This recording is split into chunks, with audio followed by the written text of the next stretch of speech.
Hey guys, welcome to another amazing episode of Conversations with Moyo. I hope you've enjoyed the episode so far, and I hope that you subscribe to my channel, you like and you comment.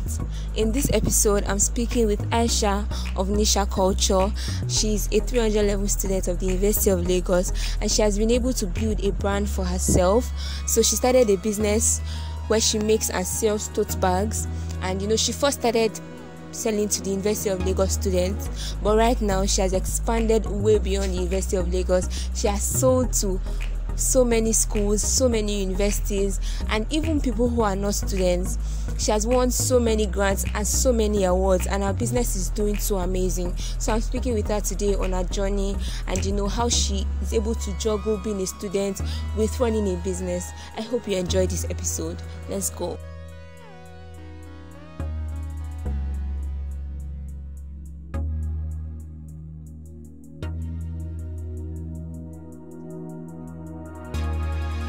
Hi guys, I'm here with Aisha of Nisha Culture, and we are going to be talking about everything business. So let's go. Hi Aisha, how are you? I'm fine. I've seen a lot of the behind the scenes of owning a business today. And wow, well done. I must say that you are really doing amazing with your business. Thank you. Like every time I see your posts, like back then, I'm always like, wow, I'm inspired by this babe that is doing so amazing. Thank you so much. Yeah, I want you to introduce yourself. Give just like a brief introduction. I know a bit about you. I know you are in year 3 now, and you are doing cell biology and genetics in Unilag. So just introduce yourself. Give us. Okay, you literally said everything. I'm a student in Unilag, 300 level, cell biology and genetics.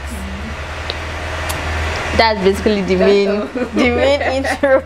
Okay, so let's take it back. Let's go to your business. Yeah, because having a tote bag, there's hardly anybody that I come across that does not know you in Unilag, like that does not know Nisha Culture. Like when I see your BC, that's how I know that you know a lot of people.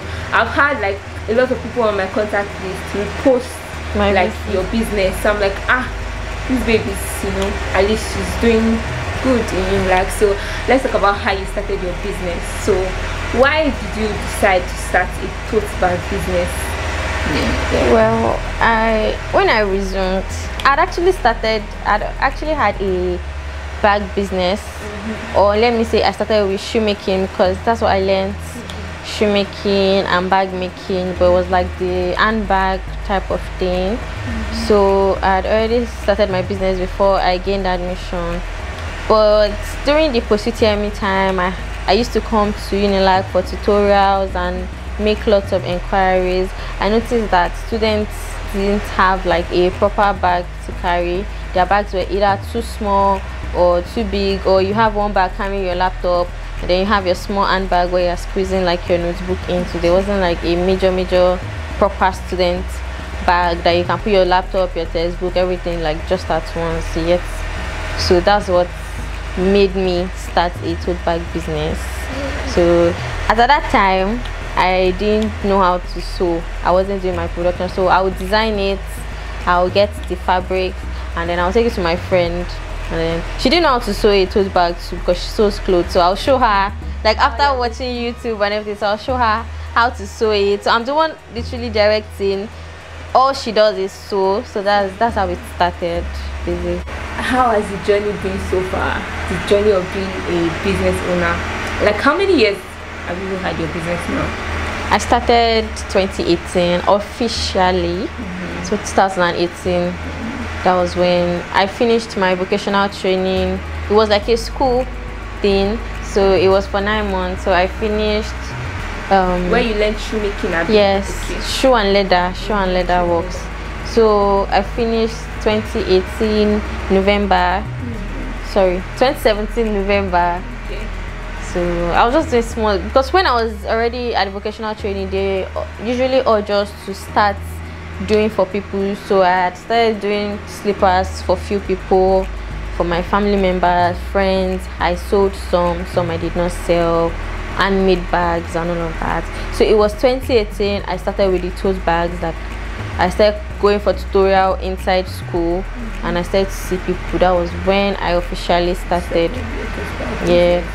So it had, how do I describe it? It has been growth, little growth, but it is significant. Like, it is obvious. The growth is very obvious. Me now and me then. So that's how it has been. It has been good. Wow. Good. They are the bad parts, but I have to be grateful, of course. Right. So, what are some of the challenges that you have faced as a business owner so far? Like, what are those challenges that you've had, basically? Well, when I started, when I was like in my year 1, I had issues with customers. Not like bad issues like that, but I felt like a lot of people usually look down on students that are also entrepreneur. Like, a student that you're selling something, so I feel like a lot of people actually look down on you, because I've had people embarrass me a lot, especially when I was in year 1. So now I try to avoid. I do not like. Let me guess. Do you used to go from room to room? No, I can't even till now. I can't. Those ones, those oh my business God. owners that go from room I don't to know room. how those people do it. Like, I don't you can know. just look at you like, okay, so You can just enter the room and like nobody Yeah, would answer you. So I can't even do that. Like, I've experienced people come to my room and have that type of experience. So me, I can't go to other people's room and do it. So I don't even do that. And then I've had to face a lot of maybe insults. I just feel like they look down on you a lot. Maybe they feel like you're poor, you're not doing well, that's why you're selling. Of course, we need your money, but like, I'm also offering you a service. Like, you're exchanging value. That's how I feel people are supposed to see it. It's not that, oh, you're selling something or you're helping me. Yes. Right. So with time, Sha, I also think personal branding, the way you carry yourself, is also the way people would carry you. So if you do not carry yourself well, that time I was young and I didn't know a lot of things, so it was hard. I didn't know how to do your finances, how to your personal branding. I didn't know all of that. It was just buying and selling for me, producing and selling to people, collecting money, spending it. You get? So those were the challenges. Not knowing the basics of business, how to do this, how to do that, manage your records, manage your finances. Your business money is not your money. I didn't know that one. That any money that was coming in was for spending. So those basic things. Right now that you've grown so far, like you've grown a lot now, what are challenges that you have right now? Yes. I think my major challenges are deliveries. Dispatch riders. That's the major cause of my headache. I just wish delivery in this country was so much easier, to be honest. I just wish it was so much easier, because you tell a customer, oh, this bag is 3.5, and they're like, I'm at let's say we use Lagos for example. My location is Yaba, and the customer is at Ikorodu, and delivery at least is 2,000 naira.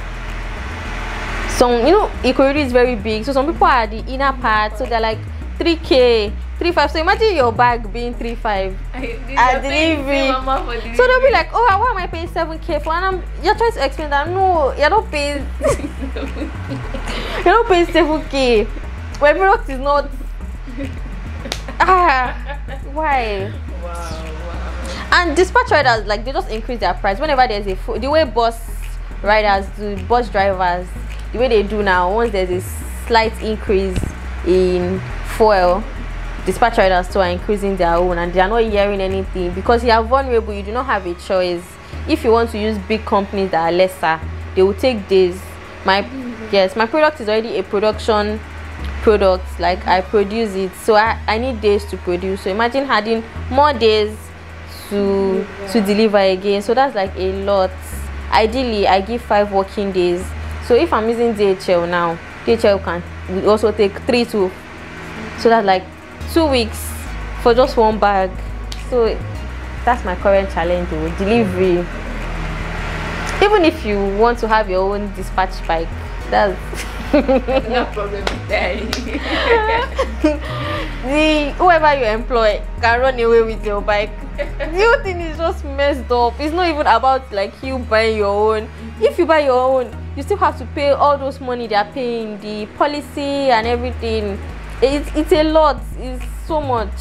So I'm not even looking to buying my own bike. I don't want it. I can't cope. So how do you manage being a student and then being a business owner? Well, I would like to say that for me, I don't know of other people, but for me, I believe that there's no balance. One has to be a priority over the other. So there's no, I don't know how, maybe there might be people that balance it, but for me, I don't think there's any balance. It's just one thing that also works for me is planning. I do plan myself a lot. I plan ahead. I write my to-do list for tomorrow, so I know what I'm doing, I know how I'm moving, I know where I'm working to. So if I do not do that, I'm disorganized. So that's what works for me the most. Planning myself, planning ahead. This is what I'm doing today. This is what I'm doing. You understand? So that is what has worked. Yeah. Okay, that's good. That's good. So let's go to business generally now. What do you think are some of the mistakes that a lot of business owners make today? Well, I think is when you're starting your business, you do not just say, oh, I want to sell perfumes, and then you now buy it and start looking for people. You look at the people around you. You get, you look at what they need. You don't sell because this is what I like, this is what I want to sell. You can, I don't know of the whole passion part, but according to what I know and what I have learned, I feel like me at the beginning I didn't look at that, or I didn't pay attention, but I'm just lucky because the people around me, that's also what they need. So you look at what people around you are lacking, what they need, so you have your customers before you start to sell. It's not that you get your products, you're not looking for customers all around. It's saying like having students around you and selling luxury items, something of 150k, 200k, and then you now have to go like out of, it's not a bad thing going out of your way to look for customers, but for a start, people around you, you understand me? So I think that's a mistake that business owners make. I also think not planning when you want to start a business, not planning is also a mistake I made. Not planning your target audience. We've spoken about like some of the challenges that you face. We've spoken about the mistakes that business owners make. So let's talk about what makes a good business. What do you think makes a good business? Because I heard you mention like some of the issues that you faced that you didn't know at the time, and now you know. So what do you think makes a good business right now? There's still the things I said before. Your business plans before starting your business, having your business plans and structure, having everything in place, having your financial records, knowing your numbers. All of these are the things that helps like your business stand. Knowing, separating your business money from your personal money, not spending your business money, investing in your business over time. All of these things are like things that help your business grow. Advertising, like just doing all the business stuff. Just, and when you keep learning, you keep putting in your business, generally. Absolutely, I get that a lot. So you're not, from what I've heard you say, you're not of the school of okay, just start, you learn on the way. Okay, so you believe that you should have at least some things in place like before you start. Absolutely. And when we're talking about mistakes that business owners make, and you were talking about like looking around, I think it boils down to solving a problem. So if you see a problem that, and like that's one thing that has been significant with everybody that I've spoken with, they started by solving a need, by seeing something that people needed and then solving the problem. Yes. So absolutely, that's like one thing that makes a good business, solving problems. Okay, all right. So let's talk about, if you are starting a new business now with all this knowledge that you know now, what are some of the things that you will not do then, and what are the things that you would do if you were just starting afresh today? If I was starting afresh, I would test run.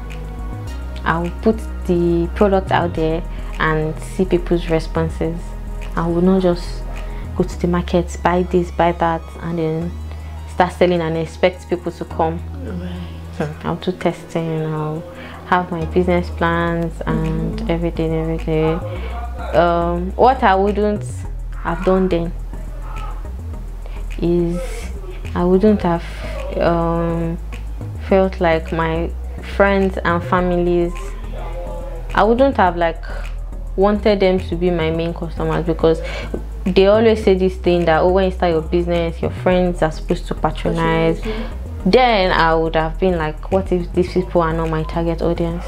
What if my family are not my target audience? Like, not have this mentality of my friends. And although my friends were even the ones that like did patronize, that's why I say that I feel most times I usually feel very lucky, because I didn't have these things in place, but they did fall in place. So I would have looked out more to other people. I would have been more outspoken. I would have loved to, if I'm starting a business now, I would love to work on my communication with people, connecting, not just like being around my family and friends. You get it? Because most of my customers have come from referrals. So I feel like if I had been more outspoken, or if I had connected more with people, it would have been like a lot easier for me. But I depended on people that I had, my friends and the referrals around them. And I also had a lot of returning customers, so I didn't have to worry about a lot of things. But if I'm starting now, I'll put all those things in place. Okay, that's a good one. So let's talk about, there are so many like business owners now that are out there and they are struggling to find their foot. What advice would you give to, if you had a friend that was just starting a business and say, okay, Aisha, you have gone far, come advise me, what should I do? So what advice would you give to business owners who are struggling? I would say learn a lot. Like, you can't just be there and think people will come. There are little things that like you'll be shocked when you attend business classes or seminar. Don't when they're talking about investment, it doesn't have to be you're buying land or you're buying. Investing in your business is paying for a business. There are business classes that are as expensive as 25k, 30k, 100k, but there are also business classes that are as low as 1k. They are free. Most of the classes I have attended are free. So there are a lot of free classes out there. From these classes, I've won few grants, and it's from these classes that they just pick and they say they want to give grants.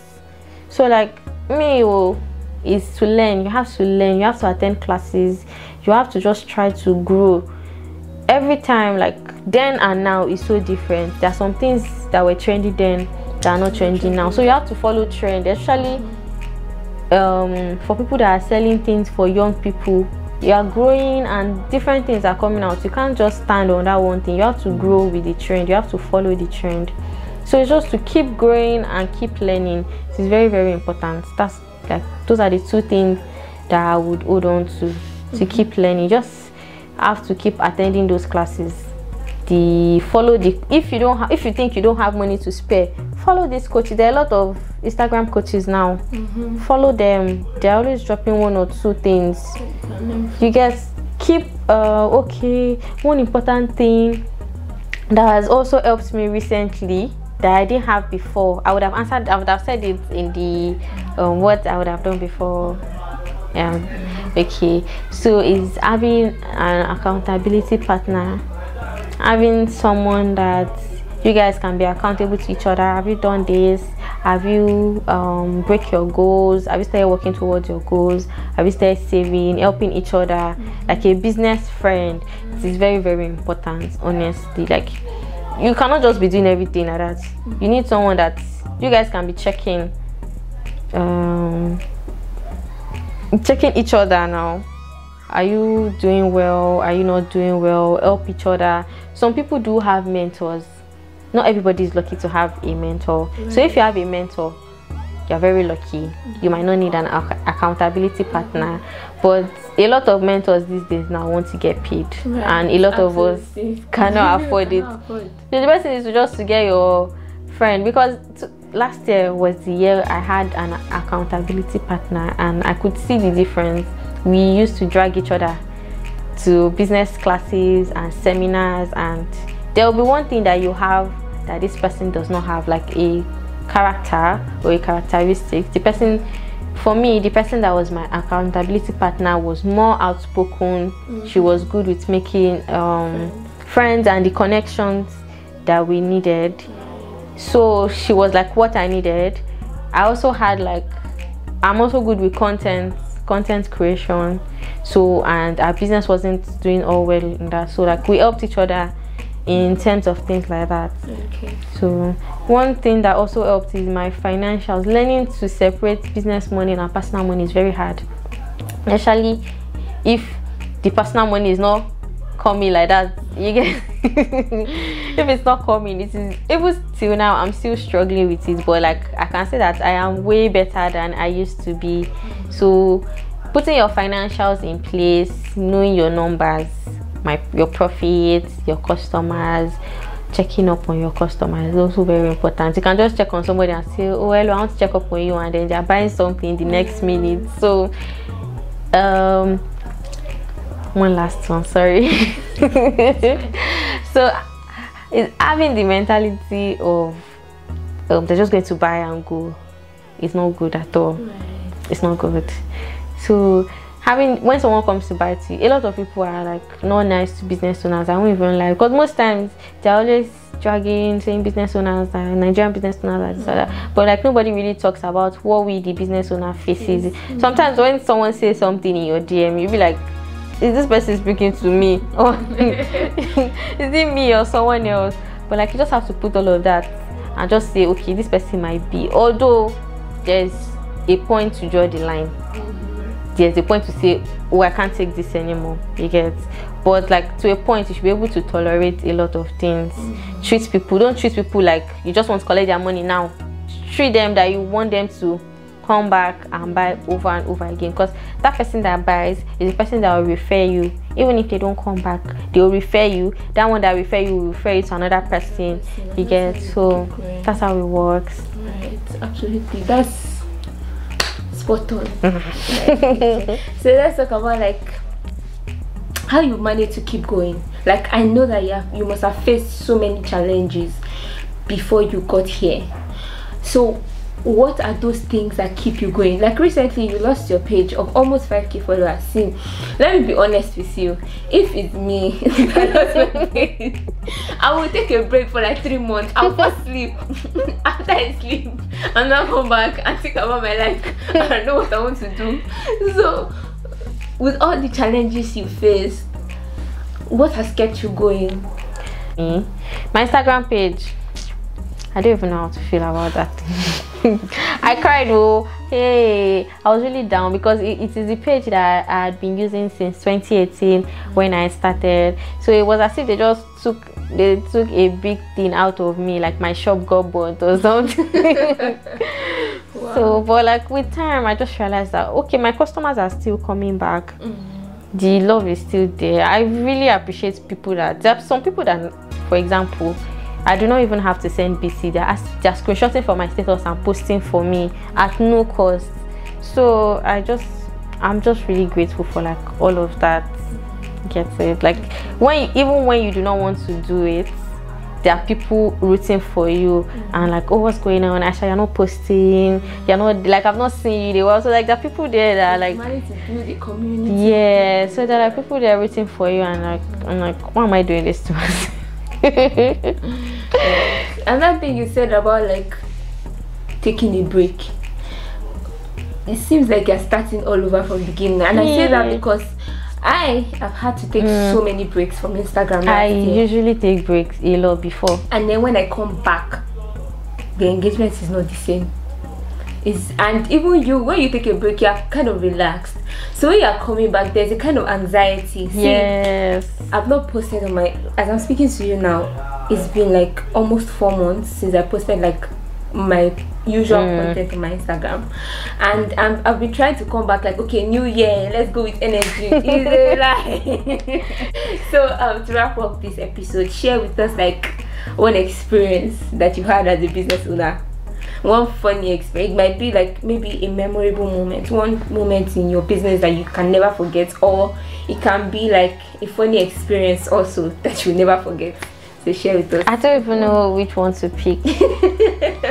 Pick anyone, because there are a lot. Let me say the most recent one. So I recently had a video that blew up on TikTok, but it was a video that was showing my face and my pictures, and I actually got like a lot of inquiries.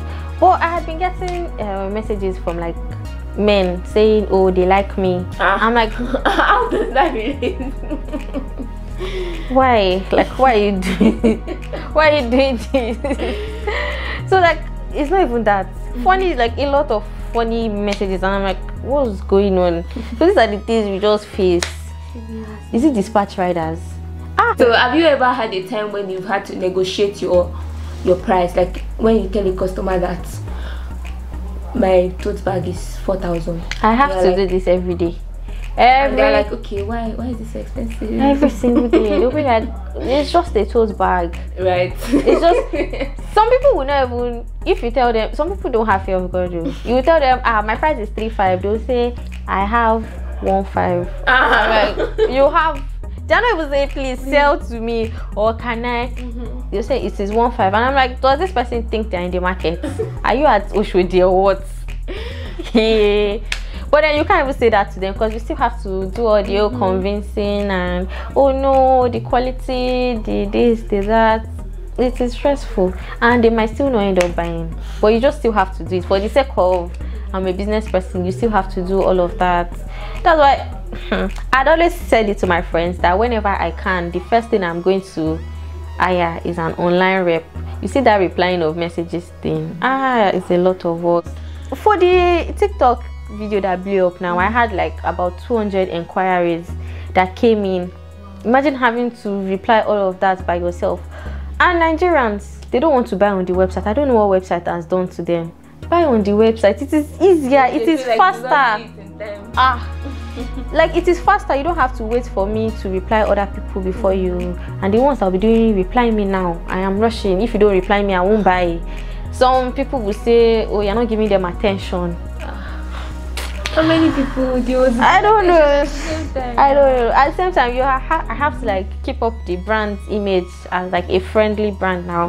So no matter how rude you talk to me, I still have to be friendly to you. I can only rant to my friends around me, but it's not easy. At all. Not easy being a business owner. And that's like one of the things that whenever I see your post, I'm like, how are you doing it? Like, you're a student first of all, and then you also have a business. And a business as huge as this, because you've done amazingly well so far, and I must really commend you. You have done so well. So well so far, and I just wish you so much more growth. Like, thank you. There's more growth to come, and don't worry, by God's grace, you get your page back. Amen. So, Instagram, please. Get your page back. Thank you so much. So if you are seeing this video, I'm going to link her page in my new page box. Follow me. Do not mind that there's nothing there. And patronize her business. So yeah, it's really been amazing having you. Thank you so much. Thank you. I think this is the longest that I've filmed any video. This is very long. So yeah, thank you so much for agreeing. Thank you for having me. Right. Thank you so much. And yeah, that's all for today. So guys, thank you so much for watching today's episode. Don't forget to subscribe and like. Right. Sure. Bye. Thank you. All right guys, I'll see you in the next episode. Bye.